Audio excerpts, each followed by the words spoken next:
Bonjour, c'est Claire-Lise. Allez, en ce mois de mai, j'ai envie de continuer à nous donner quelques repères euh, pour mieux sortir de notre confusion intérieure parfois dans laquelle on est.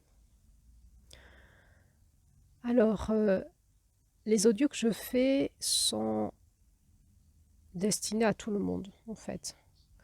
Celui-là fait partie d'un podcast euh, qui étudie la dynamique des énergies sur la Terre et en particulier du masculin et du féminin.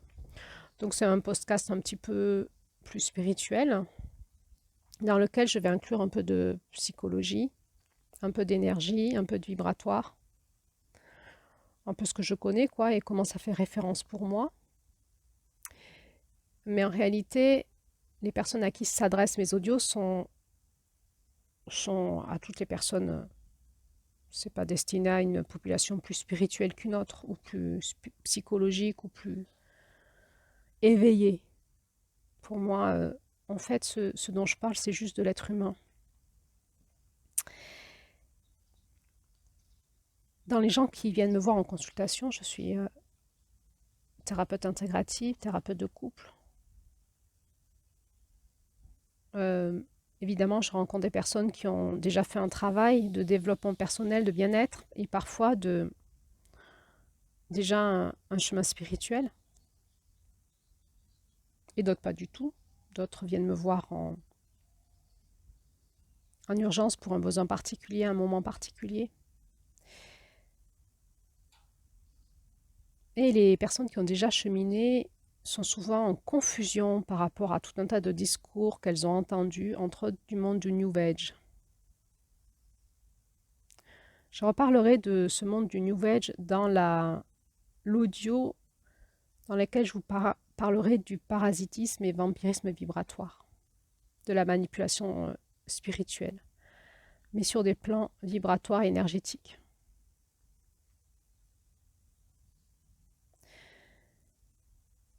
Il y a souvent beaucoup de confusion sur des mots qu'on emploie sans trop savoir de quoi on parle, et la confusion va générer du mal-être, de la déstructuration intérieure dans nos pensées, dans nos comportements, et du coup dans nos émotions et dans notre façon du coup dans laquelle on va être influencé pour entrer en lien avec nos proches. Sortir de la confusion, pour moi, c'est important. Remettre de la clarté en nous, dans nos pensées, dans nos concepts. Euh, Élaguer, nettoyer, clarifier. Pour moi, c'est quelque chose d'important parce que ça va nous permettre de retrouver la paix intérieure, de nous positionner d'une façon claire, d'éviter les problèmes de communication, de positionnement. Enfin, ça facilite beaucoup la relation dans la relation humaine. Et déjà en soi, ça évite les ruminations. D'avoir des repères intérieurs forts nous permet de savoir où on en est dans nos propres repères et ça va rapidement nous amener dans un état de paix au niveau psychologique. Alors aujourd'hui, j'avais envie de vous parler des concepts de l'ego, de la personnalité, du faux self et du vrai self, et des personnalités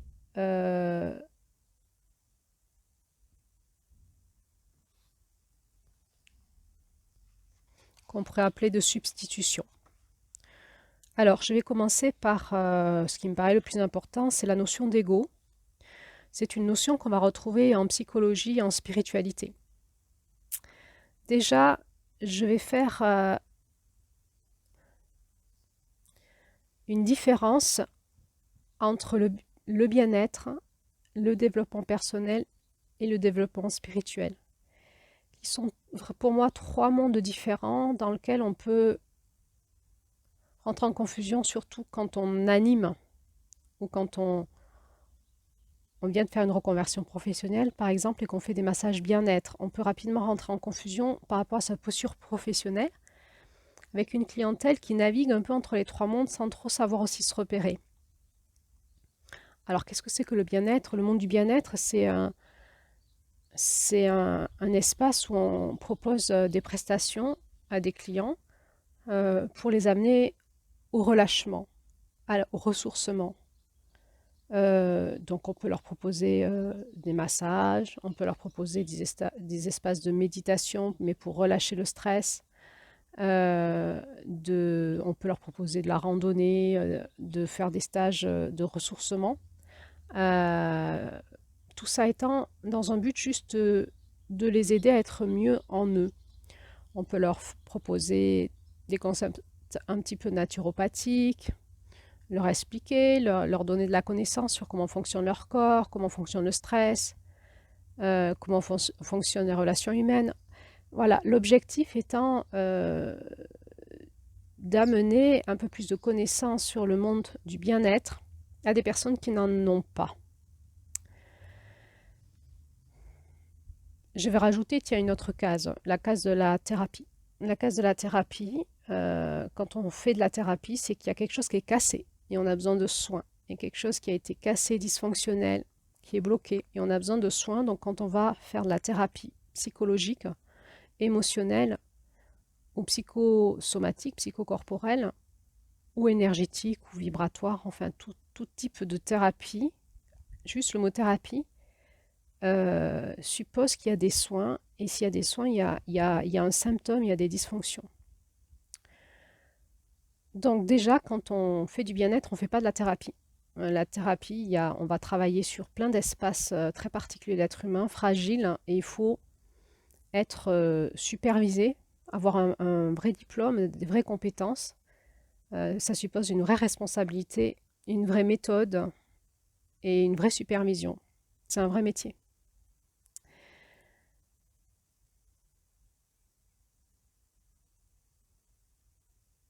Donc, il y a le monde du bien-être, pour moi, qui est accessible à tout le monde. On peut faire des cercles de parole, on peut proposer, je sais pas, de discuter autour d'un sujet particulier. À partir du moment où la visée n'est pas psychologique, n'est pas thérapeutique, si on n'a pas de diplôme de psychologie, par exemple, de psychologue ou de thérapeute systémique, si la visée est juste une visée de faire du bien à des personnes, il faut qu'on connaisse nos compétences et nos limites, mais ça serait un peu accessible à tout le monde. Le problème, c'est qu'il y a des dérapages. On passe d'un monde à l'autre sans même s'en rendre compte, avec beaucoup d'incompétences et on fait beaucoup de dégâts. Et en thérapie, nous, on retrouve ces dégâts faits par des, entre guillemets, professionnels du bien-être. Donc ensuite, il y a ce monde de la thérapie qui est très particulier, et puis ensuite, il y a le monde du développement personnel. Le développement personnel, finalement, comme la thérapie, comme le bien-être, on propose à la personne de mieux se connaître et de mieux développer sa personnalité, son moi. Donc, que ce soit dans le bien-être, dans la thérapie ou dans le développement personnel, on va étudier, analyser la structure de la personne, comment elle fonctionne, où sont ses ressources, où sont ses faiblesses. On va proposer à la personne de se découvrir, de prendre conscience et de développer sa personnalité, de développer son potentiel, de transformer ses faiblesses en ressources et de développer ses potentiels pour qu'elle se développe elle-même. Ça s'appelle du développement personnel. On prend soin du moi, on va bien l'écouter, on va bien le brosser dans le sens du poil en principe. Hein. Bon, parfois on peut être un peu confrontant pour proposer à la personne de vérifier si elle est dans des fonctionnements qu'on peut appeler toxiques. Hein. On va pouvoir proposer à la personne de prendre conscience de comment elle fonctionne, par exemple. Mais en général, dans le développement personnel, bien-être et thérapie, on prend soin de la personne, du moi blessé, de l'ego, de la personnalité, et on va dans le sens de la personne, dans le sens de la personnalité, dans le sens du moi.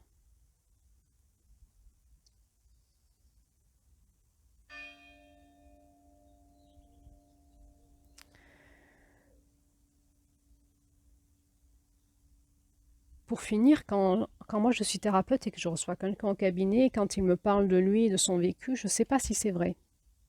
Alors, je peux acquérir des techniques, entre autres en observant ce que je ressens dans mon corps, ce que je vois dans le corps de la personne, et d'autres techniques pour essayer de comprendre petit à petit si ce que me dit la personne, c'est authentique.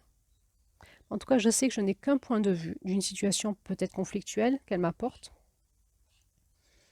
Et petit à petit, mon rôle va être d'abord de l'écouter, de lui expliquer ce qu'elle vit, de la remettre en protection s'il y a besoin, de la remettre en sécurité au niveau de ses émotions, etc. Et puis petit à petit, au fur et à mesure des séances, de l'amener vers une remise en question d'elle-même, de ses fonctionnements, pour aller voir comment elle fonctionne et voir ce qui est favorable pour elle et ce qui ne l'est pas. Donc petit à petit, en thérapie, on va amener la personne à se remettre en question. C'est pas très agréable. Souvent, les personnes ne viennent pas pour ça au démarrage. Puisque plus on avance dans le développement personnel, plus on commence à se voir fonctionner, souvent par les répétitions de schémas, les schémas relationnels qui se répètent. Et à un moment, on se dit, bon, peut-être que c'est moi aussi qui génère ça. Donc, j'aimerais mieux comprendre comment je fonctionne pour arrêter de vivre ce que je suis en train de vivre. Et là, ça devient intéressant. Le développement spirituel, c'est juste exactement l'inverse. Dans le développement spirituel, on ne va pas prendre soin de la personne, de la persona, de la personnalité, de l'ego. On va prendre soin du soi, de l'identité spirituelle de la personne. Donc on va beaucoup confronter la personne et on va l'amener à se déstructurer au service, à la faveur de son être spirituel. On va l'amener à se recontacter à l'intérieur d'elle-même, dans cet être profond spirituel, pour pouvoir lui laisser toute la place qu'elle veut, puisqu'elle vient faire du développement spirituel, c'est qu'elle veut être en lien avec son être spirituel. Or, sa personnalité, son petit moi, l'empêche de rentrer dans sa spiritualité. Le combat, il est là à l'intérieur de nous. C'est un conflit permanent entre notre personnalité, notre ego et notre être spirituel. Donc, dans le développement spirituel, on ne va pas prendre soin de la personne, du petit moi de la personne. On va prendre soin que la personne soit en lien avec son être intérieur et qu'elle aille dans le sens de son identité profonde. C'est pour ça que souvent, quand on fait du développement spirituel, en principe, on conseille aux personnes d'avoir aussi en parallèle du soutien thérapeutique, parce qu'il va y avoir des déconstructions de personnalité, d'ego. Et c'est intéressant d'être suivi par des professionnels pour nous aider à nous reconstruire comme c'est bon pour nous, parce qu'il va y avoir des moments d'effondrement où ça peut un peu tanguer. Là-dessus, j'ai l'impression que les frontières ne sont pas du tout claires chez les entre guillemets professionnels. Il y a beaucoup d'amateurisme, on fait des glissements entre le bien-être, thérapie de comptoir, développement personnel, où on répète des phrases, des concepts qu'on ne maîtrise pas du tout, et voire même, on peut même glisser vers le développement spirituel sans du tout le maîtriser. Et ça fait un bouli-boulga de choses, une grande confusion chez les personnes qui sont en recherche finalement, et qui rencontrent des personnes qui soi-disant animent ou on leur fait des soins alors qu'ils n'en ont pas la compétence. La plupart du temps parce qu'eux-mêmes ont la méconnaissance de ce qu'ils font, parce qu'ils sont trop immatures, trop jeunes et qu'ils n'ont pas rencontré eux-mêmes des personnes qui les ont enseignés là-dedans. Il va y avoir une phase, il y a eu cette phase de grand appel à un démarrage à un moment chez les personnes qui font ça ou dans la société. Et il y a donc cette phase qui est assez immature au démarrage, où on découvre et on croit tout ce qu'on nous dit. Et ça nous fait tellement du bien, on est tellement content d'être dans des discours qui sont tellement opposés à ce qu'on retrouve dans notre société, qui est une société très maltraitante, qu'on va beaucoup s'ouvrir comme un enfant et qu'on va croire ce qu'on nous dit. Ensuite, il va y avoir cette deuxième phase du « je sais ». Je sais, et on est dans une société où il faut que ça aille vite, hein, une société de consommation. Donc certaines personnes, en ayant fait un stage ou deux, ou quelques formations, ou 3, 4 ans, 5 ans, 6 ans de chemin personnel, pensent savoir et se sentent légitimes pour eux-mêmes enseigner. Alors, souvent, ils ont envie de faire des reconversions professionnelles, ils ont envie de quitter un espace professionnel qui ne leur correspond plus pour se mettre dans ces métiers du bien-être, du développement personnel, voire spirituel. Et en fait, à ce moment-là, la personne elle est dans la phase de l'adolescence. Elle croit savoir, mais elle ne sait rien. Et elle va se confronter au cadre. C'est le cadre de quoi? Le cadre déjà de la société, qui à mon avis est assez juste, parce qu'il y a tellement de charlatanisme dans les milieux bien-être, développement personnel, thérapie et spirituel, que la société mette un cadre, c'est une bonne chose. Il ne le met peut-être pas que pour ça. Il y a d'autres combats sur d'autres plans qui sont les mêmes niveaux, mais je ne vais pas parler de ça aujourd'hui. Je parle de comment le professionnel de la santé, du bien-être, va se confronter au cadre. Et quand on fait de l'accompagnement de la relation d'aide humaine, on se doit d'être supervisé. C'est une base, parce qu'on n'est pas un robot. L'être humain a des fonctionnements typiques qui sont ses croyances, ses projections, ses transferts, enfin tout un tas de fonctionnements. Et le thérapeute, bien qu'on dit qu'il est neutre, qu'il soit neutre, ou l'accompagnement bien-être, il ne l'est pas neutre en fait. Ça se travaille la neutralité, puis on ne l'est jamais en fait. Ce sont des postures professionnelles qu'on acquiert qui nous permettent de l'être au maximum. Mais on se doit d'être supervisé très régulièrement pour aller voir comment se passe en nous l'activation dans nos relations avec notre clientèle. Pour grandir à notre profession et petit à petit devenir des vrais professionnels. Dans le monde du développement bien-être, thérapie même et développement spirituel, il y a très peu de personnes qui se font superviser et il va y avoir un dérapage à un moment qui est fait de l'immaturité. Hein. C'est vraiment le positionnement d'un adolescent. Personnellement, je suis supervisée, moi, mais je suis supervisée par plusieurs superviseurs en même temps tous les mois. Je ne peux pas avoir qu'un superviseur, il me faut plusieurs regards de professionnels qui ont de l'avance sur moi, à qui je vais poser où j'en suis professionnellement, ce que je fais, mes questionnements, mes problèmes avec certains clients qui m'activent, mes problèmes d'ego, de personnalité, les moments où j'ai pas envie d'être dans la bienveillance. Voilà, tout ça, on en parle en supervision. On peut faire partie de groupes de supervision, on peut faire de la supervision individuelle, on peut même avoir des supervisions juridiques pour savoir si ce qu'on fait juridiquement, c'est OK. Voilà, donc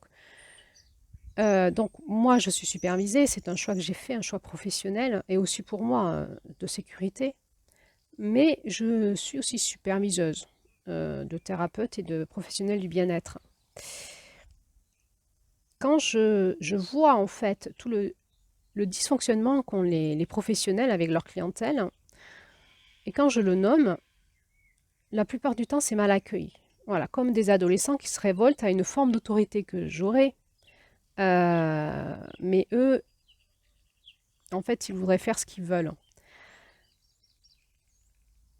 Tout ce monde-là du bien-être en est là. C'est une volonté d'indépendance chez des personnes qui n'ont pas encore la compétence, qui ne respectent pas les cadres, les lois de vie, qui n'ont pas, par immaturité et par méconnaissance, la compétence de ce qu'ils font et des conséquences que ça a pour leur clientèle. Par contre, comme il y a beaucoup de demandes, ils peuvent en vivre, il y a du business à se faire et du coup, c'est plus facile de ne pas se faire superviser, de faire son business. Et on en est à un niveau en France où il y a eu une montée ces 10 dernières années de demandes et donc une floraison de professionnels entre guillemets du bien-être, avec une augmentation exponentielle de ramassis de conneries, excusez-moi de vous le dire comme ça, où on arrive aujourd'hui dans un feu d'artifice de conneries qui en fait décrédite complètement ce que font les gens et notre profession en fait. Voilà, ça c'était mon petit coup de gueule et c'était ma personnalité. Vous venez de rencontrer ma personnalité. Donc on va essayer de comprendre qu'est-ce que c'est que l'ego, la personnalité, les personnalités de remplacement, le faux self et le vrai self pour pouvoir un petit peu y voir plus clair dans cette évolution. Le bloc que je fais ici avec les traits dynamiques du féminin sacré, avec cet enseignement amérindien, c'est très clairement un bloc qui a une visée spirituelle, d'éveil spirituel, mais aussi de développement relationnel, de développement personnel. Je ne sais pas si je peux dire que c'est un bloc qui est destiné au bien-être, parce que c'est assez confrontant quand même, vous l'avez vu. Ça nous demande aussi du travail, de la remise en question. Je ne sais pas si on peut faire du bien-être avec les 13 mères originelles dans un premier temps. Je pense que c'est assez confrontant, ça confronte beaucoup notre personnalité.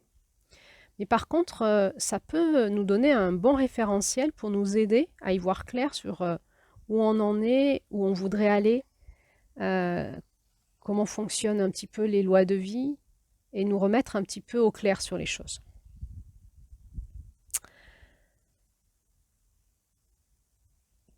Qu'est-ce que l'ego? Vous savez, dans le monde, souvent dans ces mondes-là, on entend qu'il faut déconstruire notre ego. Notre ego, c'est un peu notre ennemi. Peut-être que je vous l'ai aussi dit, c'est peut-être un raccourci de dire les choses. Et aujourd'hui, j'avais envie de me repositionner par rapport à tout ça. Parce que l'ego est essentiel. Est essentiel à notre vie et on peut pas se l'enlever. Et lutter contre notre ego, c'est lutter contre quelque chose qui est vivifiant en nous. Alors, qu'est-ce que c'est que l'ego? On pourrait se dire que l'ego, c'est la représentation de la conscience que l'on a de nous. On va entre autres beaucoup l'étudier en psychologie. Quelle conscience on a de nous, hein? On pose beaucoup de questions en psychologie sur les personnes qui viennent nous voir pour voir comment elles ont conscience d'elles-mêmes. En résumé, on pourrait dire que c'est ce moi, c'est la construction de ce moi qui me permet de me sentir séparée des autres. C'est mon identité individuelle. C'est ce qui me permet de me sentir unique et individuelle. Structurée dans ma différenciation. Les personnes qui ont un dysfonctionnement de l'ego sont des personnes psychotiques, fusionnelles. Quelqu'un qui a un ego bien structuré, c'est quelqu'un qui ne se sent pas en fusion avec les autres. Donc avoir un ego, c'est essentiel. C'est ce qui me différencie et qui me protège de l'autre et qui va me permettre, c'est comme un bouclier, qui va me permettre de rentrer dans cette intériorité, de clarifier en moi ma structure personnelle pour me sentir différenciée de l'autre et de me positionner dans le monde de manière saine. Quelqu'un qui a un ego sain et bien structuré, c'est quelqu'un qui va pouvoir se nommer son identité, nommer qui il est, sa différence et se positionner dans le monde et du coup utiliser son ego, c'est-à-dire sa structure, pour pouvoir donner au monde son potentiel. Il y a peut-être des personnes qui sont structurées plus de manière intellectuelle, d'autres de manière plus avec des capacités physiques, qui ne feront pas le même métier. En se connaissant, chacun ira là où sa structure l'amène à être pour être dans ses potentiels et vivre une vie qui leur corresponde. Ils auront donc un positionnement clair par rapport à l'extérieur et sauront se différencier et se positionner et passer à l'action de manière saine. Donc on ne va pas déstructurer notre ego. Ce qu'on va faire, c'est qu'on va observer un ego malsain avec des dysfonctionnements de structure ou surdimensionné ou pas là du tout. Et on va essayer de le réparer, de le déconstruire pour le reconstruire, toujours en lien avec ce qui est sain pour nous. On aura toujours un ego. On ne cherche pas à ne pas avoir d'ego. On cherche simplement à avoir un ego, c'est-à-dire une perception, une conscience de soi, beaucoup plus en lien avec ce qui nous correspond vraiment, de manière authentique, de manière véritable en nous-mêmes. Alors, quelqu'un qui a un ego surdimensionné, c'est quelqu'un qui s'estime peut-être avoir des droits et des privilèges supérieurs à d'autres personnes, qui se sent dans un sentiment de supériorité et qui vont imposer leurs différences comme aux autres en fait. Les symptômes, c'est souvent moi-je, hein, je, moi, je. On sent que la personne avec son ego prend beaucoup de place hein, et demande aux autres de l'écouter et de s'écraser quelque part. Hein. Donc, on peut avoir un ego surdimensionné, puis un ego très faible. Là, ce sont ces personnes qui ne prennent pas de place, ne parlent pas, ne se positionnent jamais, n'ont pas d'idée sur rien et ne savent pas qui elles sont finalement. Donc, entre l'ego, l'absence d'ego et l'ego surdimensionné, il y a toute une palette de couleurs qu'on peut observer en psychologie et amener les personnes en prenant conscience d'elles-mêmes à se réguler par rapport à ce qu'elles elles ressentent bon et juste dans leur problématique de vie, de retourner dans un équilibre plus sain ou une structure plus saine de leur personnalité. On peut avoir un ego spirituel. On en a un en fait. Et souvent, c'est le piège. L'ego spirituel, c'est la sensation, la conscience qu'on a dans notre spiritualité et la sensation peut-être de croire qu'on est meilleur que les autres, qu'on est plus éveillé, qu'on a mieux compris, qu'on est plus, et avoir peut-être parfois une attitude avec abus de pouvoir, manipulation, supériorité, despotisme. Et puis, si on n'a pas d'ego spirituel, c'est un problème. Bon, on ne sait pas. On ne sait pas qu'est-ce que c'est que la spiritualité. On n'a pas conscience de nous dans cet espace-là. On n'a pas d'idée sur la question. On est très facilement manipulable. Et c'est problématique. Donc, notre ego spirituel, c'est quoi? C'est la conscience qu'on a de nous dans le monde de l'esprit, dans le monde de la conscience. C'est de pouvoir rentrer dans ces différenciations du masculin, de petit à petit mieux se connaître dans qui suis-je en tant qu'être spirituel, en tant qu'âme, en tant qu'esprit, et donc quelle est mon identité profonde. Et tout cet enseignement depuis février essaye de nous aider à y retourner dans notre ego spirituel sain, c'est-à-dire que je puisse sentir quels sont mes potentiels en tant qu'âme, en tant qu'esprit, quelles sont mes idées, mes concepts, qu'est-ce que je perçois, comment je suis en lien avec les espaces divins, comment je suis en lien avec l'amour, qui suis-je en fait? De me sentir de l'intérieur. Et évidemment, le mois de mai nous propose vraiment de nous restructurer avec cette voie, se mettre intérieur, cette voie de l'amour. Il va pouvoir, en confrontant on va dire, notre ego psychologique et notre ego spirituel, nous ramener dans un équilibre plus sain dans la structure de notre personnalité.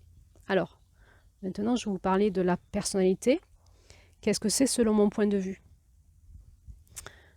La personnalité, c'est mes caractéristiques innées qui font que je suis comme ça. On va retrouver une personnalité de corps. On a vu dans les audios en lien avec les blessures du mois de mai on pouvait parler que le corps a une forme de caractère inné ou en lien avec des blessures.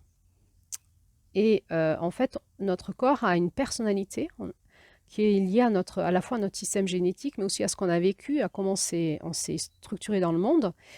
On a une personnalité d'âme qui est pareil, qui est une structure. L'âme n'arrive pas dans le monde de manière neutre à la naissance. Elle a déjà une structure, elle a déjà des potentiels et des blessures qui lui sont propres, c'est même ses propres croyances d'âme par rapport à ce qu'elle a expérimenté avant cette incarnation-là. Et elle a donc une structure de personnalité. Et puis on a la structure de notre esprit. Et là aussi, on a un esprit qui fonctionne avec sa propre personnalité, c'est-à-dire sa propre état de conscience, de connaissance, d'expérience, de concept. Mais si on allait dans l'esprit saint, dans l'esprit pur comme il est à la naissance de sa forme, on aurait une personnalité très forte en fait. Puisque chaque personne vit avec une identité qui lui est propre, ça veut dire qu'il a une personnalité qui lui est propre. Donc, que ce soit dans le monde du bien-être, dans le monde du développement personnel, en thérapie ou dans le monde du développement spirituel, on n'essaye pas d'effacer la personnalité. On n'essaye pas d'effacer nos caractéristiques qui nous sont propres. On essaye de comprendre qu'est-ce qui est en lien avec notre identité profonde et qu'est-ce qui est en lien avec nos blessures et notre formatage qui nous empêche d'être nous, pour qu'on puisse retrouver à l'intérieur de soi un espace plus authentique, plus en lien avec notre liberté d'être, plus en lien avec cette voie de l'amour qui est en nous, pour que nous puissions retrouver une vie plus en lien avec qui nous sommes et l'amour que nous recherchons. Souvent, nous recherchons l'amour à l'extérieur de nous parce que nous sommes coupés de l'amour à l'intérieur de nous. Et pourquoi nous sommes coupés de l'amour à l'intérieur de nous? Parce que nous n'y avons plus accès. Et pourquoi? Eh bien, à cause de nos dysfonctionnements de personnalité, parce qu'on peut se retrouver avec des personnalités qui ne sont plus en lien avec qui on est vraiment, et des dysfonctionnements d'ego. Et c'est là où c'est intéressant d'étudier ça au mois de mai, puisque finalement, c'est comme un mensonge à nous-mêmes, la façon dont on s'est construit. Et que ce soit dans le monde du bien-être, du développement personnel, de la thérapie ou du développement spirituel, nous avons intérêt à retrouver une forme d'authenticité de nous-mêmes, de comprendre comment on fonctionne, pour retrouver notre libre arbitre, faire les choix et retrouver cet espace de connexion à notre cœur, à notre âme, à notre esprit, pour aussi décider dans notre libre arbitre de notre évolution spirituelle. Et quand on va dans une évolution spirituelle, quand on le décide que c'est un choix, on va faire le choix de ne pas alimenter notre ego dysfonctionnel ou notre personnalité dysfonctionnelle, et on va accepter qu'il y ait des écroulements d'ego, de personnalité, mais on va prendre soin de nous reconstruire, de nous réinformer, plus en lien avec notre être spirituel pour retrouver un ego spirituel sain et une personnalité spirituelle saine. Donc, on ne va jamais opposer dans l'espace de l'unité l'être spirituel, l'ego et la personnalité. On va opposer l'être spirituel et tout ce qui l'empêche de se déployer, c'est-à-dire tous les espaces en nous qui sont bloqués ou inversés, où il y a une perte de potentiel et où notre être spirituel ne peut pas se déployer, c'est ce qui nous met en souffrance. Et donc on va accepter d'écrouler ces parts-là de nous, d'aller les guérir pour récupérer, pour dire un grand oui à qui nous sommes réellement, reprendre notre place sur Terre, en lien avec nos potentiels et nos compétences, nos dons et nos talents, dans un ego conscient et rééquilibré, réassaini, une personnalité assumée et maîtrisée, dans un équilibre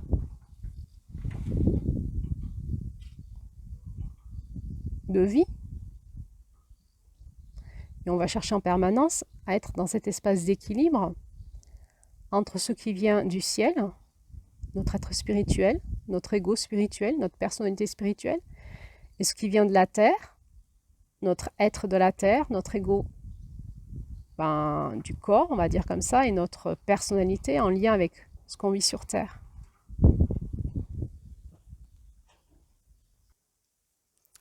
À partir du moment où on a conscience de notre ego, de notre personnalité, et qu'on est en lien avec notre être spirituel, et qu'on chemine, à un moment, on va basculer dans l'indépendance.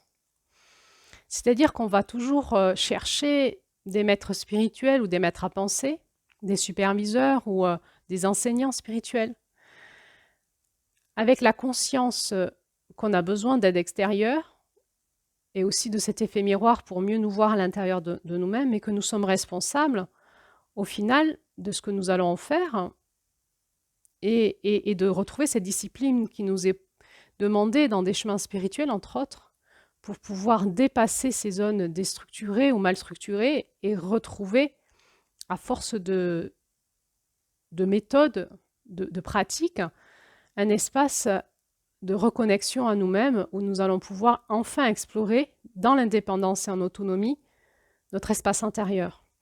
Les personnes qui sont dans cette dynamique d'indépendance, c'est très agréable d'être en lien avec elles au niveau professionnel parce qu'elles sont en recherche de connaissances, de compréhension, de remise en question, de réinformation, et elles ont aussi un vrai travail indépendant, autonome, et quand elles viennent en séance, on voit qu'elles sont déjà là, à l'intérieur d'elles-mêmes. On voit leur état de conscience. Et on sent qu'elles cherchent à progresser et qu'elles donnent beaucoup d'elles-mêmes dans leur vie privée dans leur chemin personnel pour y arriver. Et enfin, il y a une autre étape qui serait l'interdépendance, c'est-à-dire des personnes qui auraient assez cheminé, qui pourraient ensemble co-créer des espaces liés à leur potentiel et leurs compétences. Probablement que c'est ce que nous recherchons dans ce qu'on appelle ce nouveau monde, mais nous en sommes loin, loin, loin. Pour moi, dans cet espace de bien-être, développement personnel, spirituel et thérapie, il y a peu de maturité, il y a peu d'autonomie, il y a beaucoup de dépendance, de contre-dépendance, de positionnement comme un adolescent qui sait tout et qui a besoin de personne, mais qui ne sait pas grand-chose et qui a besoin des autres. Donc, d'une forme de rébellion, une recherche d'indépendance mais immature, avec des erreurs qui sont commises. Et on attendra un moment que ce monde évolue, se remette en question dans les erreurs qu'ils font, puisse trouver des personnes qui leur correspondent en termes de maître à penser, maître spirituel, enseignant spirituel, supervision, etc., pour pouvoir vraiment apprendre de leurs erreurs, grandir par l'expérience, grandir dans leur autonomie et pour pouvoir enfin devenir des êtres adultes et matures qui peuvent prendre soin des personnes qui viennent vers elles. Donc en termes d'autonomie, il y a la dépendance. Ça, c'était le côté S de la roue, hein, le bébé. Mais là, on va rentrer dans la contre-dépendance, côté sud, c'est-à-dire c'est tous les espaces de nous qui vont dire c'est bon, j'ai compris, je vais le faire toute seule et je vais même enseigner les autres à le faire et en fait, on va être comme des adolescents et on va se reprendre des recadrages de notre espace spirituel ou de la vie. Et ça va nous agacer, hein. On va dire encore, encore, encore, mais enfin, je fais tout ce qu'il faut. On va rentrer dans cette croyance du bien faire, qui est très typique au masculin, puisque notre masculin, c'est vraiment le soutien à l'action, et donc il y a le faire dans le masculin. Et en faisant, on pense que ça y est, on a assez fait et que là, ça va, on a un bon niveau. Et on va pas bien accepter le recadrage. Donc, mai, juin, juillet, on risque de se faire un peu recadrer par la vie,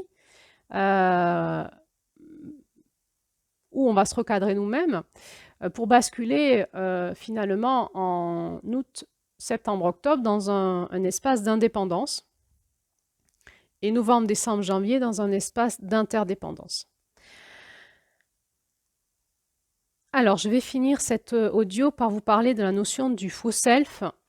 C'est une notion qu'on utilise en psychologie, mais qu'on entend un peu partout maintenant, et j'ai la sensation que les gens ne savent pas de quoi ils parlent. Ils assimilent peut-être le faux self à l'ego. Le faux self, effectivement, fait partie de l'ego mal structuré ou d'une personnalité dysfonctionnelle. Qu'est-ce que c'est que le faux self? C'est un petit peu, on pourrait dire, c'est notre personnalité de camouflage. C'est donc, ça touche la notion de la personnalité, la façon dont nos caractéristiques, de comment on se structure, comment on se définit dans le monde. C'est Winnicott, c'est un psychanalyste qui a défini cette notion de faux self et vrai self, faux moi, vrai moi, self ça veut dire moi, faux moi, vrai moi. Donc c'est une notion de psychanalyse, hein. Nous avons tous un faux self et un vrai self, un faux moi et un vrai moi. Le faux self, le faux moi, c'est tout ce qu'on a structuré dans notre vie pour s'adapter à notre environnement, à notre éducation.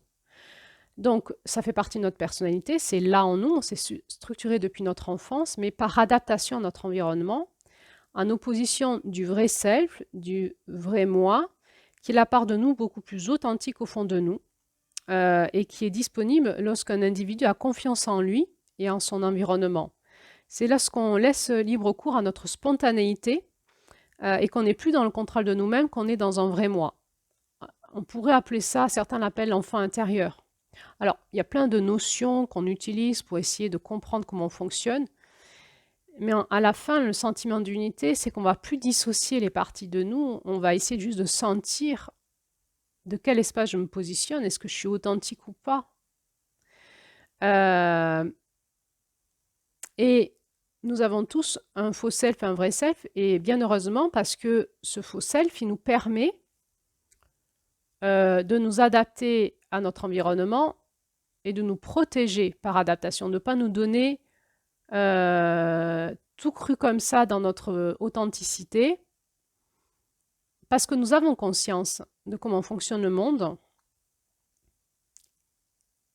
et nous avons conscience que dans ce monde de manipulation et de mensonges, nous pourrions rapidement nous faire abîmer et nous avons besoin de protéger notre trésor intérieur, nos parts de nous vulnérables, pour les partager qu'avec les personnes avec qui nous pourrons avoir une relation respectueuse. Donc nous sommes obligés d'avoir un faux self. Et là, quand je vous parle, je suis avec mon faux self. Je m'adapte à mon rôle qui est de donner de l'enseignement sur un podcast. Je sais que ce podcast peut être écouté par tout le monde, à la fois par des personnes de ma famille que par un policier ou quelqu'un qui fait une enquête sur moi, que par mes patients, que par des collègues, que par des inconnus. Donc j'ai intérêt à m'adapter dans ce que je dis et à pas être authentique pour me protéger. Par contre, là où on va retrouver en nous une forme de paix intérieure et de bien-être dans notre authenticité, finalement, c'est quand on peut retrouver une forme d'équilibre dans notre conscience entre notre faux self et notre vrai self. C'est-à-dire que c'est comme si notre vrai moi pouvait transpirer à travers notre faux moi quand il y a assez de sécurité et de confiance pour que ça soit possible. La relation la plus saine entre notre faux self et notre vrai self, c'est quand notre faux self nous permet de nous exprimer en société en respectant les conventions et en se contrôlant un minimum, mais qui puisse laisser notre vrai self s'exprimer dès lors que nous en sentions le besoin. En quelque sorte, notre faux self, notre faux moi, il est là comme une armure pour protéger notre vrai moi d'un environnement potentiellement nocif ou exigeant. Alors, parfois, en raison d'un environnement familial compliqué ou d'une enfance malheureuse ou d'un contexte peu favorable à notre développement en tant qu'enfant, notre moi, notre personnalité n'a pas pu se construire et donc nous avons une personnalité défaillante. Et dans ce cas-là, ça se complique un peu plus parce qu'on va prendre ce qu'on peut appeler la personnalité comme si. C'est-à-dire, on a construit vraiment une fausse personnalité, une personnalité comme si qui prend le relais d'une personnalité qui a été défaillante, qui n'a pas pu se construire. Les personnes qui ont une personnalité de substitution, elles sont vraiment vides à l'intérieur d'elles-mêmes. Il n'y a pas d'identité propre, il n'y a pas d'ego. Et elles se sont construites en copiant en fait ce qu'elles voient autour d'elles-mêmes. Elles font comme si elles existaient. Et cette personnalité de substitution va aussi avoir un faux self et un vrai self, c'est-à-dire ce sont des faux selfs de substitution et des vrais selfs de substitution. Mais dans le vrai self de substitution, quand la personne a l'impression d'être authentique, on sent que ce n'est pas elle qui parle encore. C'est encore pour faire semblant. C'est encore vide à l'intérieur. Ça sonne vide, ça sonne creux. Et alors, les personnalités qui sont vides à l'intérieur d'elles-mêmes et qui ont construit comme ça, comme une vitrine extérieure pour avoir une forme de personnalité et d'identité, elles vont être sujettes à la manipulation, bien sûr, mais aussi à ce phénomène de parasitisme et de vampirisme à l'intérieur d'elles-mêmes. On en reparlera dans cet audio qui parlera de ça. C'est déjà une façon de l'introduire ici. Alors, je vais résumer ce que je viens de dire. Nous avons tous un ego, c'est-à-dire une conscience de nous qui en est là où elle en est, qui est constituée du monde de nos concepts, de nos croyances, de nos repères, de notre sentiment d'être séparé et qui va prendre conscience de notre personnalité. Notre personnalité, nous en avons tous une, c'est ce qui fait pas, qui sont nos grandes caractéristiques en termes de potentiel et de talent et de fonctionnement qu'on apporte au monde. Par exemple, la personnalité d'un petit doigt de pied n'est pas la même chose qu'une personnalité d'un œil. Vous voyez ce que je veux dire? C'est pas la même structure. Bon, donc nous avons un ego, la perception d'être différencié, d'exister, du je suis différent des autres, qui est constitué d'une personnalité et qui est constitué d'un vrai moi et d'un faux moi. D'un vrai moi, c'est notre authenticité, et d'un faux moi, c'est notre bouclier, c'est l'adaptation qu'on va avoir au monde extérieur. Et puis nous avons un être spirituel qu'on va appeler le soi, qui vient d'ailleurs, qui est cette éternelle flamme d'amour en nous, et qui vient en permanence, comme nous proposer de nous remodeler pour affiner notre ego, notre personnalité, notre faux self et notre vrai self, plus en lien avec qui il est. Pour devenir de plus en plus qui nous sommes dans notre identité spirituelle, il faut qu'on accepte de se modeler, de prendre conscience de nos blessures, de nos blocages, dysfonctionnements,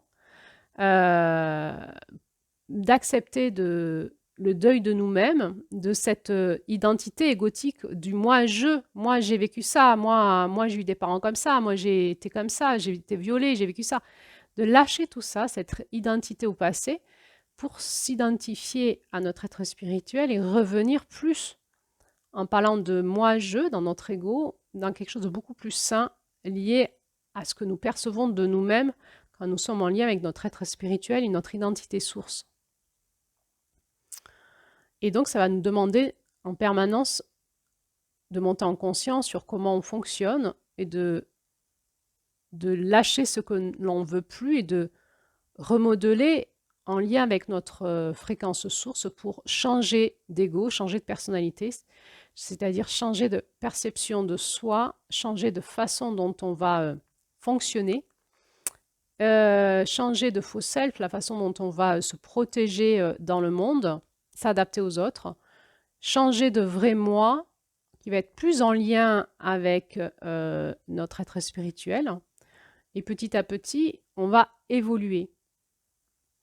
Tout cela nous demande une grande humilité, parce que c'est un vrai chemin qui prend du temps, de conscience, où on va beaucoup se faire aider, où on va avancer, parfois chuter, devoir se relever, repartir, du courage, activer en nous la foi. Il va y avoir des moments où on aura l'impression de stagner, voire de régresser. On n'aura plus confiance en nous, on n'aura plus confiance au chemin, on va douter. Et il y aura des moments où on aura l'impression d'être dans des périodes boosteuses, comme dans une fusée qui monte avec des élévations vibratoires. Mais j'ai envie de dire, à aucun moment, on va se sentir plus éveillé que les autres. Parce que le chemin, c'est vraiment un miroir face à nous-mêmes. Et plus on avance dans notre chemin de conscience, plus on est très conscient de ce qu'on n'est pas, en fait. Et du coup, en principe, on augmente en humilité. Par contre, on peut aussi augmenter en potentiel et en compétence, qui nous donnera une forme de légitimité, d'autorité personnelle, de pouvoir personnel. Et on apprendra à ça aussi à l'utiliser. À l'utiliser, il faudra l'utiliser parce que les autres en ont besoin, le monde a besoin de nous. Et à voir les limites quand on utilise trop, quand ça devient de nouveau déséquilibré.